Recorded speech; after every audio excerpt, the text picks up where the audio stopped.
हरिओम, जय श्री कृष्ण।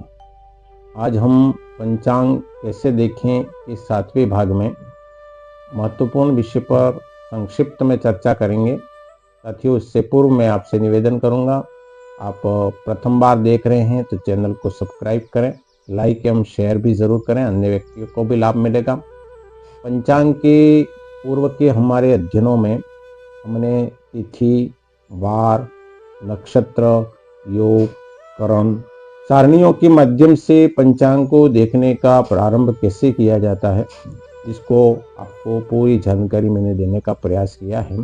निश्चित रूप से आप बार बार इन वीडियो को देखकर और शुभ वेला पंचांग और अन्य पंचांग के माध्यम से निरंतर अभ्यास करेंगे तो अवश्य ही हमें किसी भी प्रकार के मुहूर्त को देखने में लाभ होगा और आसानी से देख सकते हैं।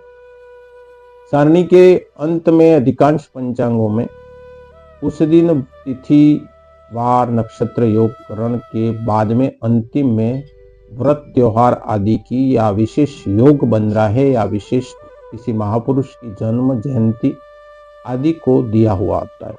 इसलिए ये कॉलम भी हमारे प्रत्येक पंचांग में साथ में होता है। उस दिन शुभ कार्य में बनने वाले योग जैसे अमृत सिद्धि योग है अथवा सर्वार्थ सिद्धि योग है, रवि योग है आदि भी दिया होता है। शुभ वेला पंचांग में भी पूर्ण रूप से स्थान की उपयुक्तता के आधार पर उसको देने का प्रयास किया। आज हम संक्षिप्त में मुहूर्त देखने के विषय पर चर्चा करेंगे। कॉलमों को जब हम समझ चुके हैं और उस कॉलम के साथ में समय का किस प्रकार तादाद में होता है उस बात को भी हम समझ चुके हैं, तो हमें अब ये समझना होगा कि इनको देखने के पश्चात में किन बातों को ध्यान रखते हुए हम अपने स्वयं का या किसी और का कोई मुहूर्त देखना हो तो कैसे देख सकते हैं। तो साथियों, हम सबसे प्रथम बात अगर मुहूर्त के विषय में करें तो पौराणिक समय में इस मुहूर्त शब्द जो है उस पर अलग अलग प्रकार से जो चिंतन किया गया है। मुहूर्त प्राय 3 प्रकार से इसको लिया जाता है। मुहूर्त का अर्थ होता है काल का एक अल्प अंश, छोटा सा भाग जिसमें किसी कार्य को करने पर हमें सफलता मिलती है। हमारे प्राचीन ग्रंथों में इसको 2 घटिका यानी कि 48 मिनट, 1 घटी यानी 24 मिनट, इस प्रकार से भी लिया गया। या वह काल या वह समय जो किसी कार्य को करने के लिए, किसी कृत्य को करने के लिए योग्य हो, उसको मुहूर्त कहते हैं। तो निरुक्तकार यास्क ने मुहु ऋतु हु इति मुहूर्त कहा, यानी कि किसी ऋतु में उपयुक्त समय में, किसी काल में उपयुक्त समय में किया जाने वाला कार्य और जिसमें सफलता मिले उसको मुहूर्त कहा है। पौराणिक समय में, महाभारत में, पुराणों में और अन्य ग्रंथों में उसको मुहूर्तों को 60 भागों में बांटा है, यानी कि अहोरात्र, दिन और रात में मिला के 48 मिनट का एक मुहूर्त माने तो 60 मुहूर्त बनते हैं। उसके अलावा कुछ पुराणों में 15 मुहूर्त दिन के और 15 मुहूर्त रात के, ऐसा करके 30 मुहूर्तों को भी बताया गया है और उनके वरामिर ने 30 मुहूर्तों के अलग अलग नाम भी दिए।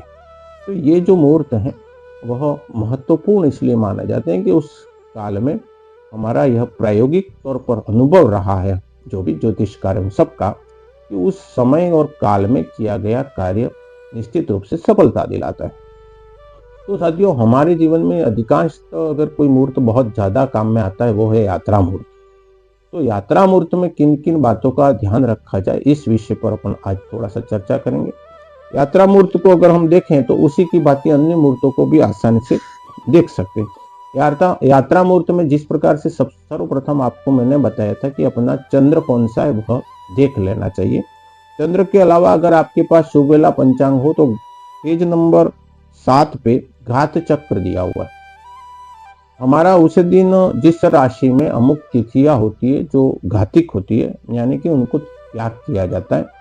कुछ वार होते हैं, कुछ नक्षत्र है और कुछ योग है और कुछ प्रहर है, जिसमें उस को त्याग करने के बाद में अगर हम यात्रा करें तो वो हमारे भले 4था, 8वां, 12वां नहीं भी है चंद्रमा, परंतु जैसे मेष राशि है तो उसका स्वयं का चंद्रमा मेष का वो घातिक होता है।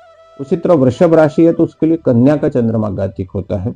मिथुन राशि है तो कुंभ का चंद्रमा घातिक होता है। तुला राशि है तो धनु का घातिक होता है, जबकि तुला, वृश्चिक और धनु तीसरा चंद्रमा है। तो तीसरा चंद्रमा होने पर उनको यात्रा नहीं करनी चाहिए। किसी प्रकार के शुभ कार्य में घात चक्र को अभी बहुत महत्वपूर्ण रूप से देखा जाता है, इसलिए उसको त्याग करने में फायदा होता है। साथियों, हमें उसके अलावा यात्रा मुहूर्त में दिशाशूल, काल और योगिनी का भी ध्यान रखना पड़ता है। दिशाशूल जो है वह अलग अलग दिशाओं में अलग अलग वार को रहता है। जैसे पूर्व दिशा में सोमवार और शनिवार को दिशाशूल होता है, तो उस दिशा में यात्रा करना ठीक नहीं। पश्चिम में रविवार व शुक्रवार को दिशाशूल होता है, उत्तर में मंगलवार व बुधवार को दिशाशूल होता है और दक्षिण में गुरुवार को दिशाशूल होता है। तो दिशाशूल का परिहार भी है, जैसे हमें जाना नहीं चाहिए परंतु उस दिशा में मान लो जाना ही पड़े, तो रविवार को जैसे दिशाशूल है हमारे पश्चिम में, तो हम क्या करें, तो घी का सेवन करें, थोड़ा सा हाथ में घी लेके उसको चाट ले और तो दिशाशूल का परिहार हो जाए। सोमवार को दिशाशूल है पूर्व में, तो हम थोड़ा सा दूध और दही मिलाकर उसको चाट ले। मंगलवार को गुड़ खाकर, बुधवार को हम तिल लेकर, गुरुवार को दही लेकर, शुक्रवार को जौ का सेवन करें, शनिवार को उड़द का उपयोग भक्षण करना, तो उस दिशा में दिशाशूल का दोष नहीं लगता है। इस तरह से ये दिशाशूल दोष परिहार भी होता है, परंतु ऐसा माना जाता है कि दिशाशूल में परिहार तब करना जब अति आवश्यक जाना ही पड़े। साथ ही योगिनी जो है वो पूर्व दिशा में एकम और नवमी को होती है, पश्चिम में छठ और चौदस को होती है, उत्तर दिशा में दूज एवं दशमी को होती है और दक्षिण दिशा में पंचमी और तेरस को योगिनी होती है। इसलिए यात्रा में योगिनी हो उस दिशा में यात्रा नहीं करनी चाहिए, ये भी हमारे को ध्यान रखना चाहिए। सम्मुख और दाएं जो है, यानी कि हम निकल रहे हैं तो दक्षिण की ओर, ये अशुभ होती है, इसलिए उसको देखते समय इन दोनों तरफ योगिनी पड़े तो यात्रा नहीं करना चाहिए। अब है राहुकाल। राहुकाल जो है वो पूर्व में शनिवार को, पश्चिम में मंगलवार को, उत्तर में रविवार को और दक्षिण में गुरुवार को राहुकाल होता है। उस दिशा में उसमें यात्रा नहीं करना चाहिए। और राहुकाल को हम प्रतिदिन 1.5 घंटे का समय के हिसाब से अलग अलग तरह से अलग अलग समय पर होती है, जिसमें हम त्याज्य कर देते हैं। जैसे रविवार को 4:30 से 6 बजे तक, इस समय को भी नहीं लेना चाहिए। सोमवार को सुबह में 7:30 से 9 बजे तक राहु काल होता है, मंगलवार को 3 से 4:30 बजे तक होता है, बुधवार को 12 से 1:30 बजे होता है, गुरुवार को 1:30 से 3 बजे होता है, शुक्रवार को 10:30 से 12 बजे होता है और शनिवार को 9 से 10:30 बजे राहु काल होता है। तो ये राहु काल की दिशा भी है और राहु काल का प्रतिदिन समय भी है। यात्रा के अलावा अन्य शुभ कार्यों में भी राहु काल वर्जित होता है, यात्रा भी नहीं करनी चाहिए या किसी प्रकार के शुभ कार्यों में इसको नहीं करना चाहिए। तो जब हम किसी प्रकार के मुहूर्त को देखते हैं तो उसमें यात्रा में कुछ विशेष नियम देखे जाते हैं, उसी तरह अन्य दूसरे मुहूर्तों में भी उस दिन का वार, तिथि, नक्षत्र और आपका चंद्रमा कौन सा शुभ कारक है, उनका जो सबका मिला जुला योग होता है, जिसमें घात चक्र भी देखना आवश्यक है। और साथ में आप का उस समय का दिन के जो निश्चित समय को तय कर रहे हैं, उसमें आपका चौगड़िया कैसा है, आपका होरा कैसा है, और बड़े विशेष कार्यों में कुंडली भी देखी जाती है उस दिन की, जिस पर भी साथियों हम आगे चर्चा करेंगे। परंतु कुंडली तक जाना और देखना बहुत बड़ा विषय हो जाता है, घन विषय है।